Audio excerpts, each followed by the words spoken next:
137 for the NDC, 137 for the NPP, and there was one independent candidate who says that he was going to do business with the NPP. That was what made the NPP the majority. So they had a majority of one, right? And in parliamentary business or parliamentary elections, all you need is just one.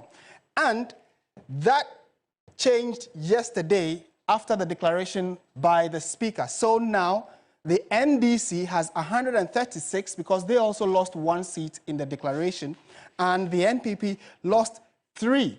2 NPP MPs have decided to go independent, plus the independent candidate who was doing business with them has also got his seat declared vacant. So if you look at the arrangement we have for you on the right side of what you're seeing on your screen, 3 dots in there shows the seats that have been declared vacant for the NPP and 1 declared for the NDC, making the numbers vary immediately.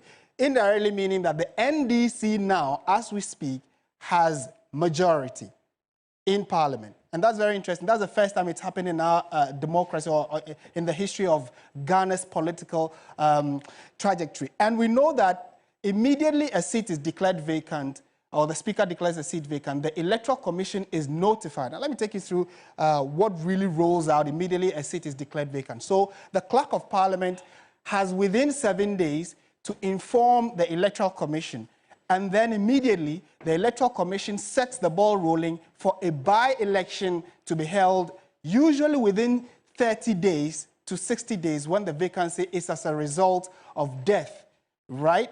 So because a seat has been declared vacant, some by-elections should have taken place. However, the Constitution also says that if we are less than 3 months to an election, a by-election should not be held. And we are barely, in fact, today is 50 days, exactly 50 days to the 2024 election. So clearly, the Electoral Commission would not have to hold any by-election in these constituencies. And that's the other pointer you need to know.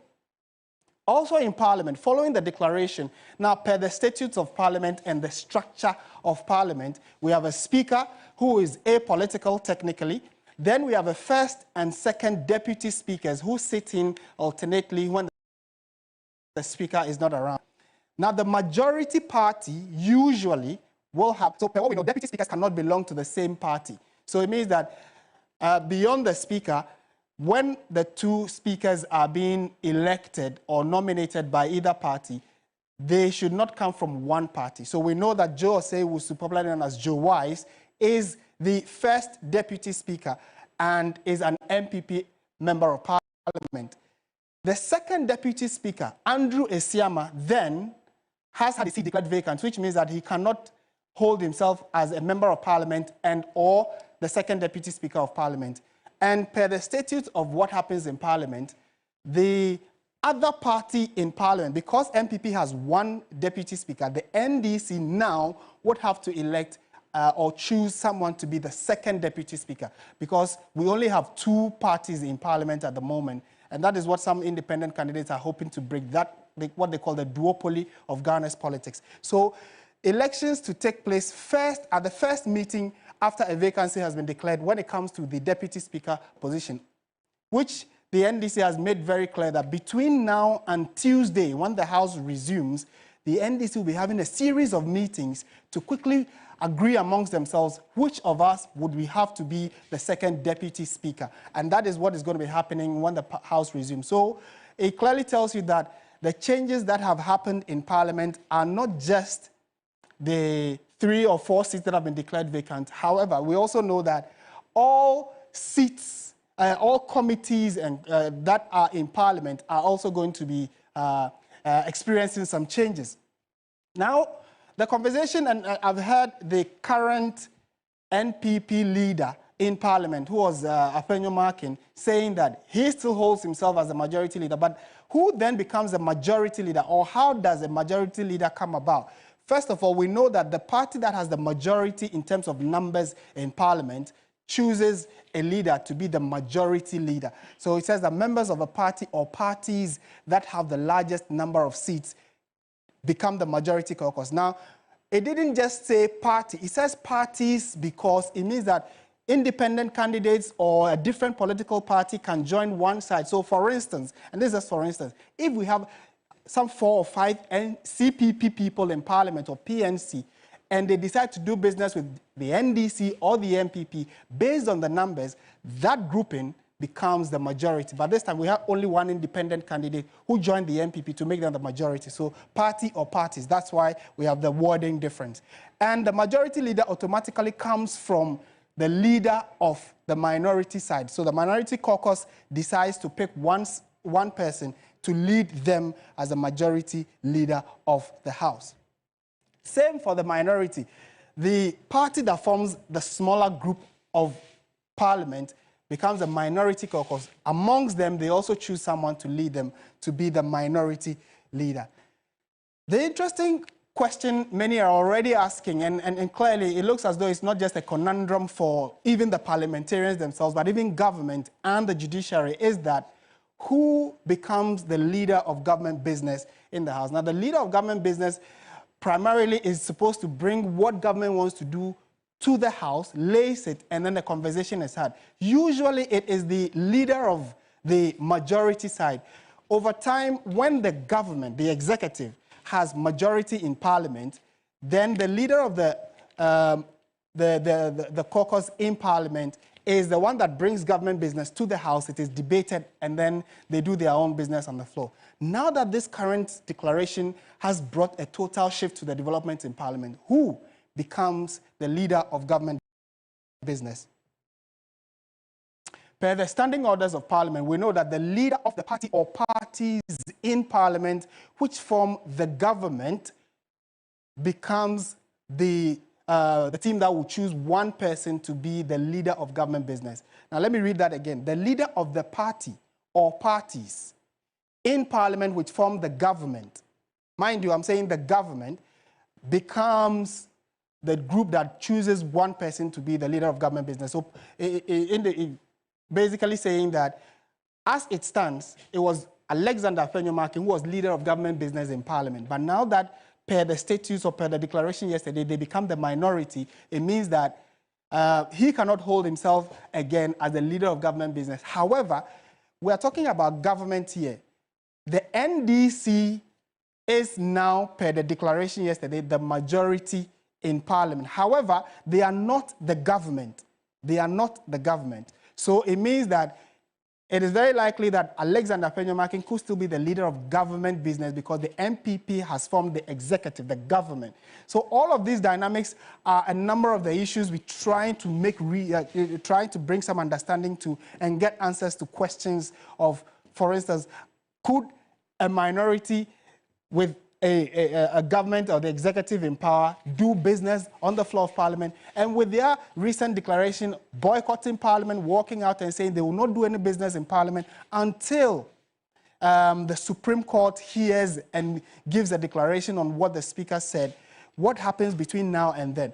Let's throw some of these questions to Mr. Samuel Afriyie, who is a political science lecturer. He's joined us via Zoom for Dr. Samuel Afriyie. He's joined us via Zoom for a quick chat. Doc, thank you so much for your time. First of all, what are your initial thoughts on the developments that happened in Parliament yesterday? And can you help us answer the question, is Alexander Afenyo-Markin still the leader of government business, you think? Thank you very much, and special greetings to your viewers. You know, Martin, it was yesterday, there was an interesting situation that happened in Parliament. And it's very good for our parliamentary democracy. That is for almost 30 years of our democracy. That is the 8th Parliament is giving the new direction and new ways of managing our democracy in Parliament, especially when the parties involved, that is the parties that represent Parliament, are split. And that is what makes this in Parliament unique. And yesterday was a point to have at least to confirm the precedent of what Honorable Madipe's decision on another MP that make announcement on the seat. So it gives that in the near future, this is a preliminary situation for let us know that in future we may have a possibility of having a minority party holding the parliament and also the executive. And that is an interesting situation that our democracy needs to get to. And I think that it helps all of us. You know, the situation where we come out with a system that we have rubber stamp of parliament always on the executive, I think now it might change. And the scenario that happened yesterday was so interesting, you know. And now, I think on Tuesday, the minority, currently the minority need to evoke their parliamentary proceedings to have these changes done in parliament. And seriously, it will also affect some committees that if you are a majority in parliament, automatically you just have some committees as chair. So it will just change parliament within the shortest possible time. And that is also an experience, an interesting time for parliament to let us know that if things happen in the future to come, we will make some difference in our parliamentary democracy. So it's very good for our democracy. Do you get the sense that, you know, the fear that many had expressed was that the NDC majority now, and it gets confusing when you say NDC and then majority, because we know they've been in the minority for now, but do you get the sense that there'll be an in-depth scrutiny of government business if it does come to the floor, or they might just deliberately sabotage the government, which was a fear being expressed by the NPP? You see, now the strategy that if the then majority, now being minority, if they want to continue with parliamentary and also government business, I think there should be these three things: engagement, collaboration, and also negotiations. And I think that is what will make the two sides work out. Because I think the other side, or those MPs there, they all have the interest of the country at heart. So I don't think that they're so antagonistic, they're so hard government not to make government activities to come on hot. No, they don't just do that. I believe that if that be the case that come on Tuesday, right, then there should be a way that these changes might help the government affect the necessary agenda for the country. And I think that will help all of us. It is something that is so interesting, but I think we need to accommodate these changes and these experiences that we have so that we will build a new democracy, a parliamentary democracy for our country. It's very, very good. All right. Dr. Friye, certainly we'll be engaging you more in the coming days. Thank you so much for your time and thoughts, as always. My pleasure. Samuel Friye is a political science analyst, and like he indicated, we actually need to accommodate some of these things. These are uncharted territory. This is very fresh when it comes to our elections, democracy, and politics in general, and it is good. The United States is over 200 years old in their democracy, so we are just 30 years old. We have a long way to go. Some of these things actually will consolidate our democracy as we want it to be. This is still Election 360 time now for Constituency Watch.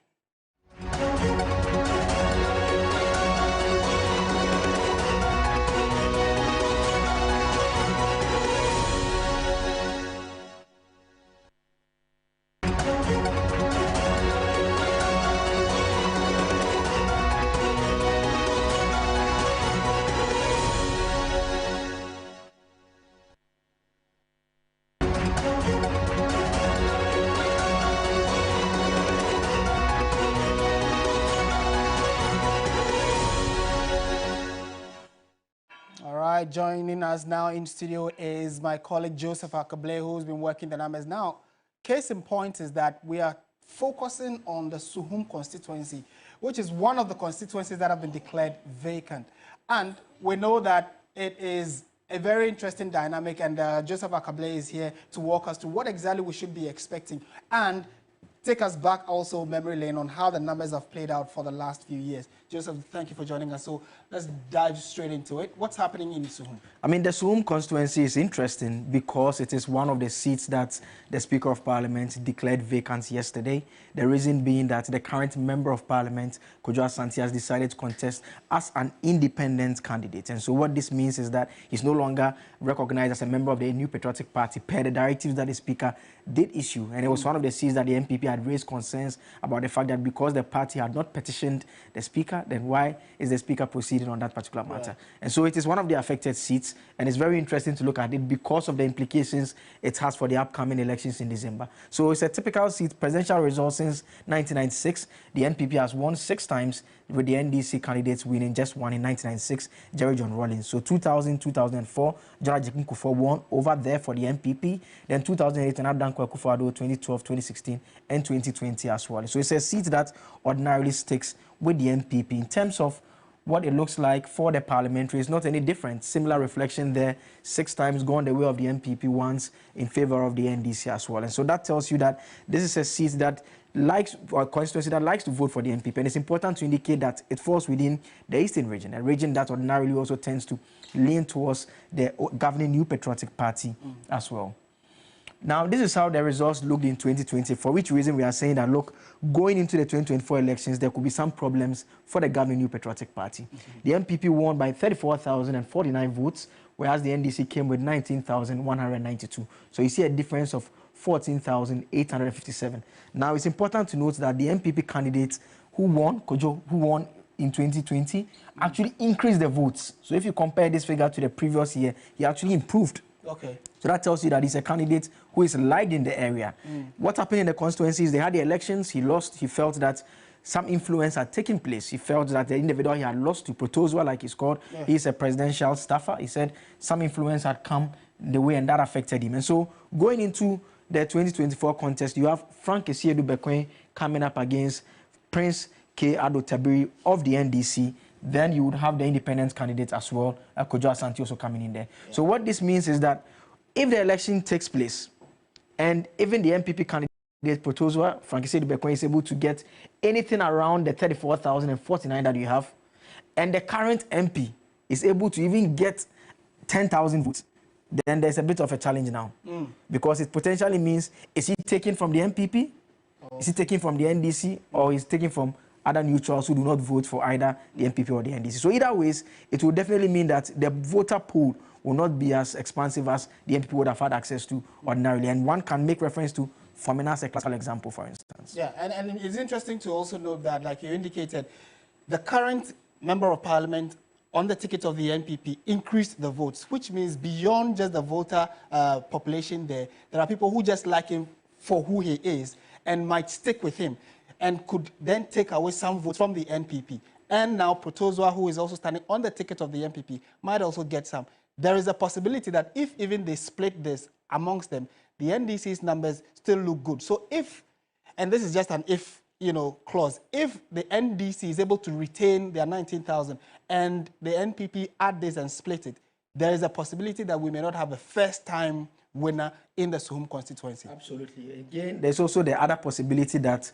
Kojo Asante, the current Member of Parliament, can on his own get enough, maybe do 20,000 and pick the seat completely. Wow. Because it took him a while to announce his decision to contest as an independent candidate. And he said he was doing so because the constituents had called upon him that, look, it is you that we want to be our Member of Parliament, and so we want you to vote for us. I mean, the Fomena case almost always comes to mind, and it has been the panacea to a number of the changes we are seeing in both Parliament and electoral space. Well, thank you very much, Joseph Akable, for walking us through the numbers in the Suhum constituency, which is one that has been declared vacant by the Speaker of Parliament because the incumbent Member of Parliament has decided to go independent, and that throws the whole election in that constituency into a frenzy. But our correspondent Yvonne Nikwe has gone to that particular constituency to interact with some of the constituents and has this report for us.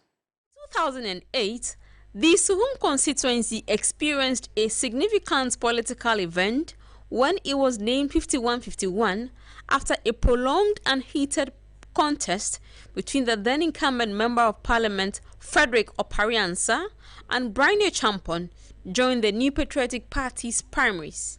Fast forward, Brian Champo moved to the Betifi constituency, while Loparianza remained in Suhum until he was ousted in the 2020 primaries by the current MP, Kweju Asante.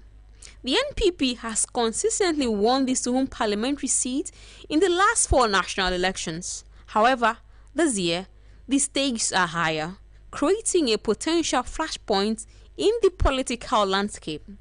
Incumbent MP Kweju Asante has declared his intention to run as an independent candidate, facing off against the new NPP parliamentary candidate Frank Esiedu Bekwing and the NDC's candidate Prince Ado. A look back at the 2020 parliamentary elections, Kweju Asante garnered 63% of the votes, an improvement over Pariansa's 60% votes in 2016. To gauge the sentiments of the constituents, I sought their thoughts. Mr. Men can't tell yaw the abyss in Nipemupa. I dear what friend say yaw. A bit mimity yaw she mimu papa. Obi sorry and case jiska. Na masolefi madiyechi, na makwako to waba. Data many abrenes a guess I will have free Juma we near Jume Bia Yebium, pure tan by the trophy na in Penifuna one or be one my yataba man, a Wabacasebia, soon forget, and answer soon forget, ye be a Juma and a beer company where my a bit is soon from Hanum. And tell Juma when the Baile Oka or Biko Wonas and Watchana or Bitan and Watchana by the trophy na a Jumatiti be any soon from Hanum. At ye, buying the bar, Omba Buene and Patemu Quino. The Suhum constituency is a relatively peri-urban area, which adds another level of complexity to the electoral dynamics come December 2024. All right, so that is the Suhum constituency in focus for you on your election command center. And the show is Election360. Any and everything in politics and elections, we have it here for you covered. Now, from the eastern region, which is predominantly won by the NPP, to the Greater Accra region, which has been one of the swing regions. Now, we'll do a proper deep dive into the Greater Accra region for you. Now, though, still on constituency watch, let's bring in the Klottey Korle constituency, and it's actually named after a river in the Korle River. So Klottey Korle constituency is what we are going to be focusing on right now. And Joseph is still with us, so to walk us through some numbers. Thank you again. So yes, what's happening on the Klottey constituency? Well, it's one of those seats that the NPP they want to take from the NDC. The NDC candidate, the daughter of the former President Jerry John Rawlings, Dr. Zanato Rawlings, has been around for a while, but the presidential outcome, this is how it has looked since 1996. So you have the NDC winning the presidential elections 4 times, with the NPP winning 3 times. And so the only times the NPP won 2000, 2004, and 2016. If you come to that of the parliamentary, you see 5-2 in favor of the NDC in 1996, all the way to 2020. Then the NPP just picking it up in 2000 and 2004. When you come to how it is looking going into this year's December post, you have Valentino Nino Norte coming up against Zanato Ajiman Rawlings. It's interesting, Valentino Nino Norte in 2016 has previously contested as an independent candidate when he had some issues with how the party had run things over there. Yeah. He's now come back into the fold of the party and is coming as a candidate for the party, coming up against Zanato Ajiman Rawlings, who has been there since 2016. And so it's one area that we have to look out for, because Zanato will be seeking a 3rd term if she gets through this time around. And the NPP also believes that, look, we've won it twice, we can still get it back if we want to. And so it's a very interesting constituency that we can also look out for as well. All right. And if you look at the numbers here, so from 96, the next election after 96 was in 2012. 2000, yes. And that was when NPP won it and retained it. Yeah. And then it moved back to the NDC. They retained it, and since then it's remained in the camp of the NDC. That's the parliamentary results. So we can safely say that because both parties have won it a number of times, and even the presidential wins and parliamentary wins are different, the Klottey constituency is a very swing constituency in a swing region. Absolutely, in the sense even that, again, the years that you looked at, you see that in 96, when NDC picked up the seat, they won the presidential election as well. It repeated in 2012. It didn't happen in 2008. But you go again to 2016 and 2020, which were also different years in there. But we see for the MPP case, 2000 and 2004, they won the national elections. They picked up that constituency as well. And so it's one of those areas that, and it's generally the case with a lot of the Greater Accra constituencies. If you recall, when we did Adenta, when we did Lejokuku, they were given similar returns. They tend to reflect how Greater Accra votes. And when you do that analysis on Greater Accra, you see that it plays out in a similar manner as well. All right, thank you very much. So clearly, it's one of the constituencies that we'll also keep very close tabs on. It's just around the corner. Osu probably, I think, should be the capital of the Klottey Korle constituency. And let's put it in perspective for you. Here's a short report on that constituency. Klottey Korle is home to the Parliament House of Ghana, Black Star Square, Accra Sports Stadium, Accra International Conference Center, nearly all the ministries, and until recently housed the seat of government at the Osu Castle. But this community is far from perfect. The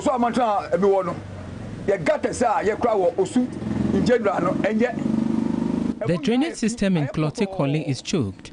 No MP has been able to put measures in place to clean the gutters. MP say te. She wana noko ye kole Klottey.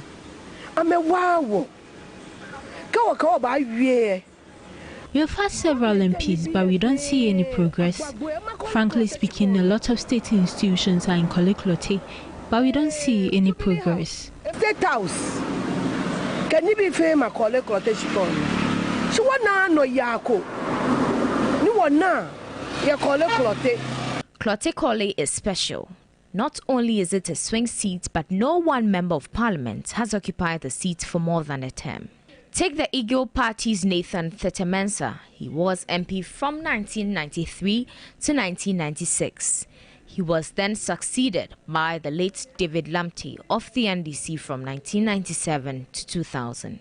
In the 2000 election, Lamptey was kicked out by the NPP's Ni Edudaku Mante, who broke the jinx of one-term MP when he remained in office from 2000 to 2008, but that was short-lived. The NDC was able to wrestle back seat from the NPP, but the MP, Niama Ashite, only stayed for a term, leaving office in 2012. For the first time, the constituency maintained the NDC and produced its first female member of parliament, Dr. Zenato Rollins.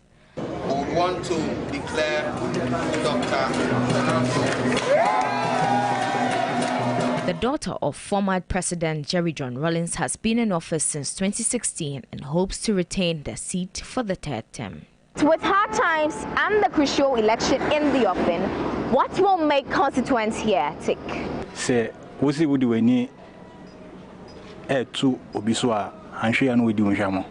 If we want to depend on any MP for development, we will be disappointed. We just encourage them to do the right thing.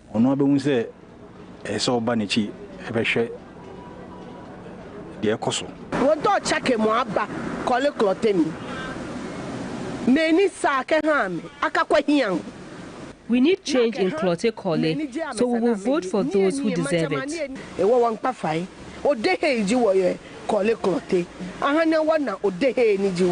The over 97,000 registered voters are not just casting their ballots, they're advocating meaningful change in an election that could be tense in Klottey Korle.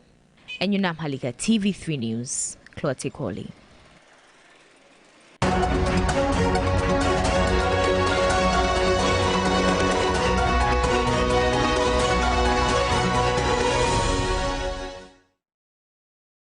And that's it for Constituency Watch on Election360. Do stay with us. When we return, we'll be doing a proper dissection of the Greater Accra region. Mind you, the NDC's flag bearer, John Dramani Mahama, has started a third leg of his campaign in the Greater Accra region. Our correspondent will be joining us shortly to give us an idea how it's going. We'll also touch base with the other parties and then also find out why the Greater Accra region is one of the stubborn swing regions and further look at which swing constituencies are within the swing region. That and more after this break. edition. Get ready to witness the birth of musical stars. Join us as we unveil 16 extraordinary talents who are ready to compete for the ultimate prize and a chance to shine on the global stage. Who makes it into the main competition? Catch us live this Sunday, 20th October at 8 p.m. Remember, no studio audience. Mentor, the world awaits you. Mentor 13 is powered by Shell Talks. Sponsored by Darling Lemon Drink, Darling XYZ Wine, Blue Jeans Energy Drink, and Enapa Foods. Enadie, mighty power. This is haputi. Na can be prayer topic on erade mamenko delay shows. E bon paya. Esa me ba delay. I mean Ghana nyina ye delay da. Uhusa. Ha na oba interview ana chese wo ye adru. Me das. Me ka just say I'll come on your show. Me kai pa. Fe me mama ka chen say na me ko delay shows o ka chen say ye erade na dia me be yewu. Say. Delay mama show na me chese. E di na be bia kodro no. Say your friend wa ma. Delay show is like the apex. It's one master the answer being CI or carrier. As when you are GB. The Delay Show is brought to you by Telecel, Yas Sanitary Pad, Nasco, Betway, Gino, Pepsodent, Delay Foods, Tabia Takum. The Delay Show, Sunday at 6 p.m. on TV3. Hi viewers, my name is Defenzi. Have you heard of Cash Out? Yes, I have won on Cash Out. It all started one day, my wife was telling me about Cash Out. I was like, what at all is this Cash Out? Okay, so I had money in my Momo and I decided to give it a try. Then I left off to work and I got a message, wow, 5,000 Ghana cedis. Can you imagine? Next week I did it again and I won another 2,000. That same week, my wife also won another 2,000. Cash Out is real. Wow, I'm enjoying. Do you watch TV3? Star 439 hash. Star 439 hash. I will do it over and over again. You too can be a winner.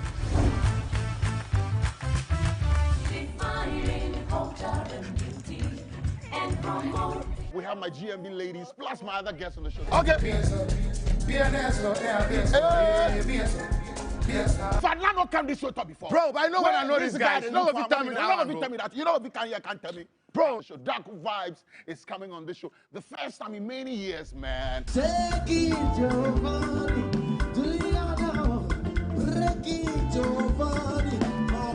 Showbiz 360 shows every Saturday at 8 p.m. on TV3. Brought to you by Betway. Winner big. Cowbell Coffee. Elevate your Sundays with the ultimate mix of entertainment that will get you moving. Touching stories that will inspire. When you were going through this, I have to be a divorce. Why? Because it got to a time that I have to choose my life over my marriage. The latest in current affairs.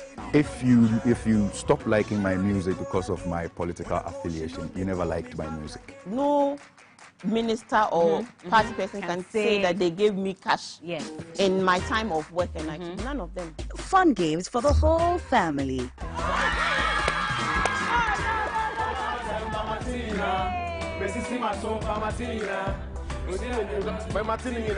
The Day Show, Sundays at 3 p.m. on TV3. Brought to you by Cowbell Coffee. Onga.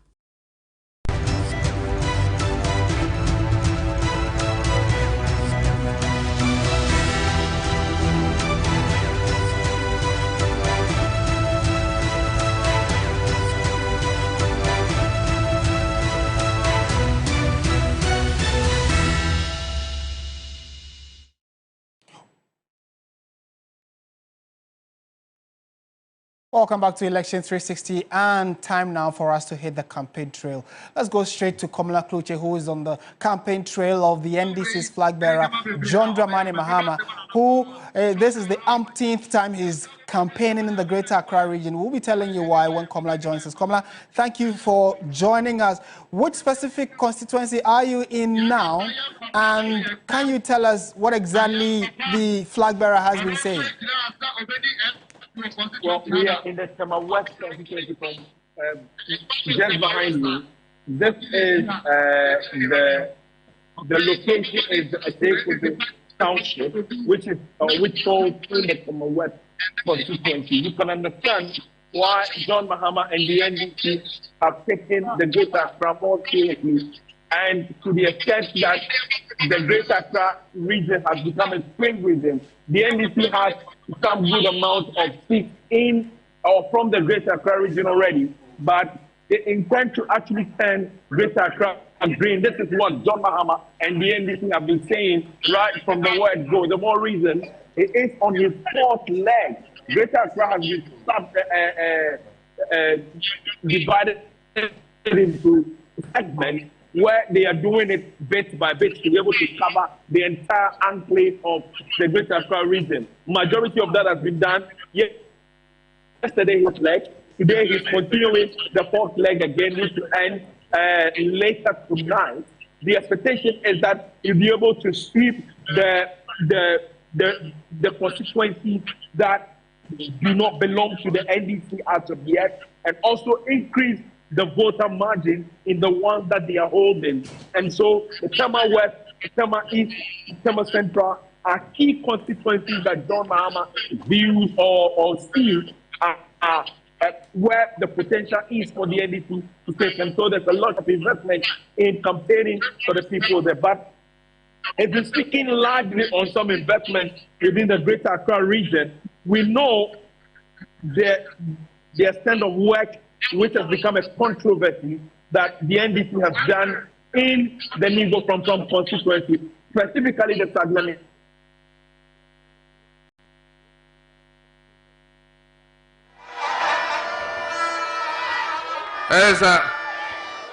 And you know, let me say something. It was NDC that started the Saglemi housing project. We consulted the people of Ningo Pram Pram before we started that project.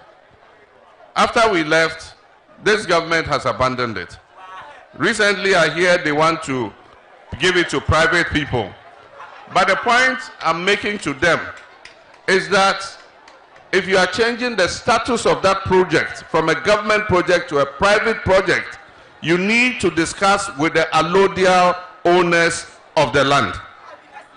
And so I know they haven't done that discussion. You cannot alienate that land by handing that project to a private company without the permission and discussion and negotiation with the allodial owners, who are the Ningo people. And so when we come, we're going to review whatever you're doing there. That project belongs to the people of Ghana, and you cannot just hand it over to the private sector without going through the appropriate procedures. Right, so that is the NDC flag bearer, John Mahama, there. Komla, in wrapping up, where next from here for the flag bearer? So he's kicking stuff, and just when he just arrived a short while ago. Tema West will be doing the Pro constituency, Ladade Kotofon constituency, which is a constituency they belong to. He lives within that constituency. Then he would also be doing the Okai South constituency. Quite a packed day. He has close to about 9 spots he has to visit before the close of day today. The intensity of it is to ensure that they are able to galvanize the support and also sway people who ordinarily might be floating voters to come to the polls or to come towards voting for the NDC. And with that announcement yesterday from Parliament, it's giving some level of impetus and grease to the NDC. We have had a good number of them talk about, especially the flag bearer, John Mahama.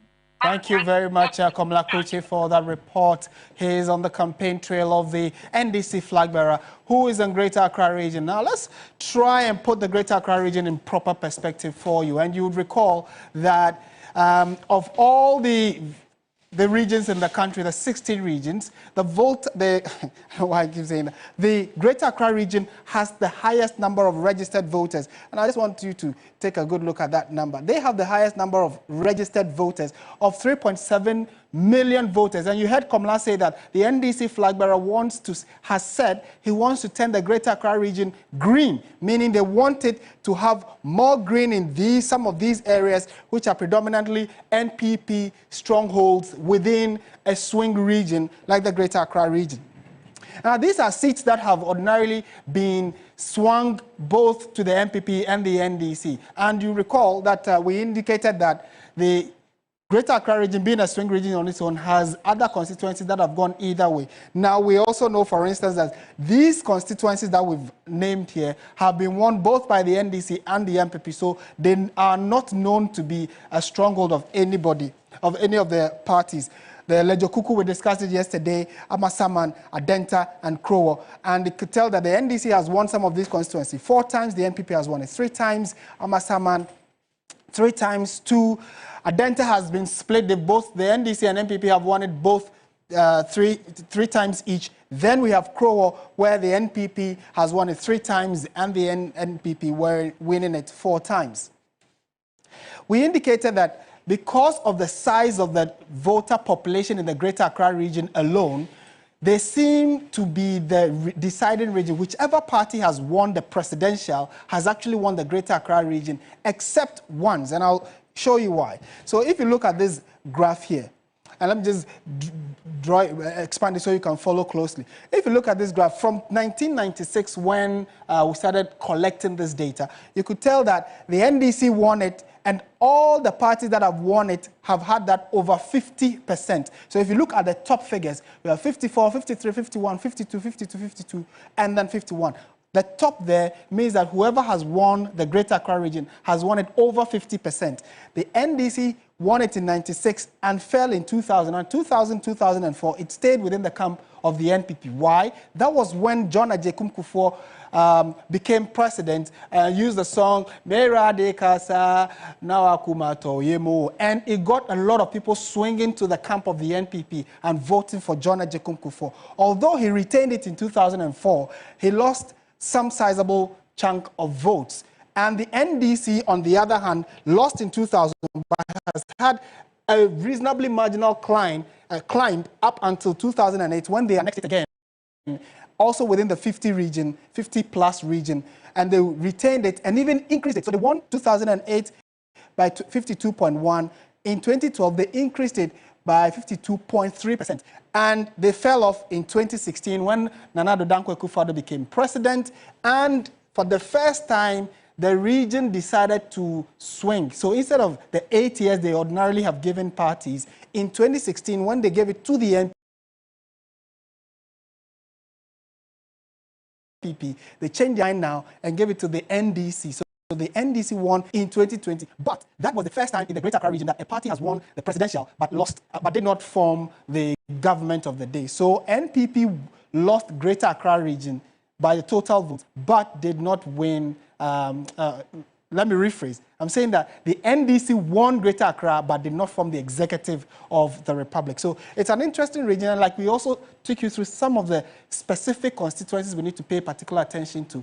And in coming days, as we build up to the December 7, we'll take you to even further dynamics and specifics that are playing out on the campaign grounds, and it will be interesting for you to follow us on that. So that's it for the Greater Accra region. There are further information, but for now, let's swing to the Bono East region, where we know that the NDC's running mate, that is Professor Nana Jane Opoku-Agyeman, has also been vigorously campaigning.